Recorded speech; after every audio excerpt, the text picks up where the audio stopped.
नव्हता. म्हटलं आत्याचं कपाटसुद्धा भरपूर काही कोम झाला होता. मग ते काढायला घेतलं आणि हा जो ड्रेस बघताय त्याच्या फर्स्ट बर्थडेला तिला गिफ्ट आला होता.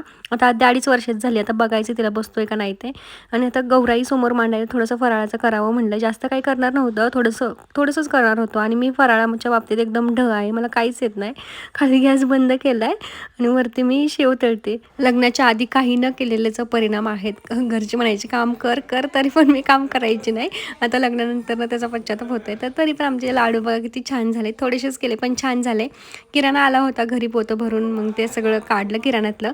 आणि असे किराणा आल्यानंतर डबे भरणी वगैरे भरून ठेवल्यानंतर एकदम भारी वाटतं बघायला. ते फळीला मांडल्यानंतर सुद्धा डबे भरलेले असावेत असं वाटतं.